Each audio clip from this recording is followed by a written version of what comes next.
नमस्कार सभी को। आज की इस सुबह आपके लिए एक नई मोटिवेशनल स्टोरी।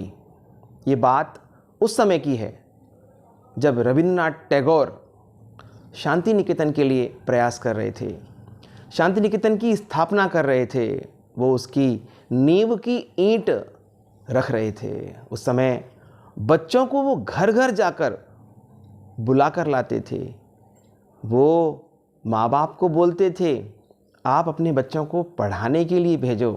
जब तक समाज शिक्षित नहीं होगा, जब तक हमारे बच्चे पढ़े लिखे नहीं होंगे, तब तक हम आगे नहीं बढ़ सकते, ये भारत हमारा आगे नहीं बढ़ सकता। और तो उन्होंने पूछा, आप के पास धन संपदा तो है नहीं, फिर आप इन बच्चों को बुला रहे हैं और आप कह रहे हैं कि ये वहीं रहेंगे, वहीं खाएंगे, हॉस्टल फैसिलिटी भी देंगे हम, तो कैसे संभव है? तो फिर रविंद्रनाथ टैगोर ने कहा, उसकी चिंता मत छोड़ दो, आप वो प्रयास मैं कर लूँगा, पर आप बच्चों को पढ़ने के लिए शांति निकेतन में भेजो। तो उसमें गुरुकुल पद्धति से काम होता था।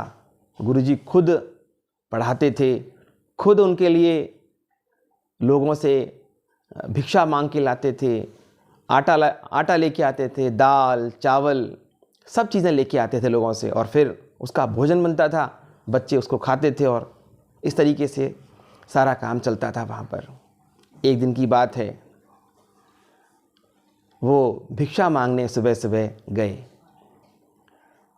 उस दिन भिक्षा कम मिली, थोड़े से चावल मिले थे, लगभग 5-7 किलो चावल उनको मिल गए थे। इतने में वो देखते हैं कि एक और भिखारी उनके सामने आता है। वो खुद भी भीख मांग रहे हैं, खुद ही भिक्षा मांग रहे हैं। एक भिक्षा मांगने के लिए एक भिखारी उनके पास आता है और कहता है, मुझे थोड़े चावल दे दो। तो रविंद्रनाथ टैगोर कहते हैं, मैं तो इसमें से एक चावल नहीं दूंगा। क्यों नहीं देंगे आप? थोड़े से मुझे भी दे दो। कि नहीं, ये मेरे बच्चों के लिए है, आज तो भिक्षा वैसे ही कम मिली है मुझे, मैं इसमें से आपको एक चावल का दाना देने वाला नहीं हूँ। भिखारी अपनी जगह अड़ गया। उसने कहा, नहीं, मैं तो आपसे कुछ ना कुछ तो लेके रहूँगा। रविंद्रनाथ टैगोर नाराज हो गए। उन्होंने कहा, नहीं, मैं तुझे एक दाना भी नहीं दूंगा। तब उस भिखारी ने कहा कि ऐसी बात है तो तुम मुझे गिनती के 4 दाने तो दे सकते हो। तो उन्होंने कहा, हाँ, 4 ही दाने दूंगा तुझे, मैं तुझे सिर्फ 4 ही दाने दूंगा। और रविंद्रनाथ टैगोर ने अपनी झोली में से निकालकर 4 दाने उसकी पोटली में डाल दिए और दोनों अलग अलग हो गए। वो अपने घर चला गया। रविंद्रनाथ टैगोर अपने घर यानी शांति निकेतन वापस आ गए। उन्होंने वो चावल बच्चों को दे दिए कि शाम का भोजन इसमें से बना देना। दिन में जब चावल छाने गए, बनाने से पहले चावल छानने होते हैं, चावल को भिगोना होता है। तो जब चावल छाने गए तो उसमें से जो प्राप्त हुआ बच्चों को, वो शाम की सभा हुई। सुबह और शाम दोनों टाइम सभा होती थी। जैसे अपने स्कूलों में वंदना होती है, प्रेयर होती है, वैसे ही वहाँ भी सुबह और शाम भगवान की आराधना, भगवान की प्रार्थना होती थी। तो वो 2 बच्चे सामने आए कि गुरुजी, आप जो आज चावल लाए थे उसमें ये हमको मिला है। अरे क्या है ये, दिखाओ।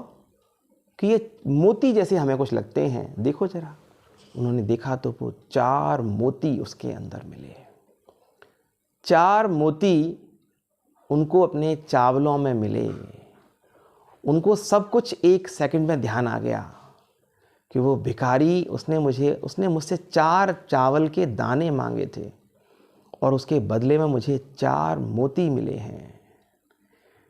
अब उनको अपने ऊपर बड़ा पछतावा हो रहा था कि काश मैं उसको 4 चावल की जगह पर पूरी मुट्ठी भर के 1 कटोरी उसको अनाज, एक चावल दे देता, तो मेरे पास कितने मोती मुझे आज मिलते। भगवान किस रूप में हमारी परीक्षा लेंगे ये हमें नहीं पता, पर हाँ, हमारा हर कार्य भगवान को समर्पित होना चाहिए।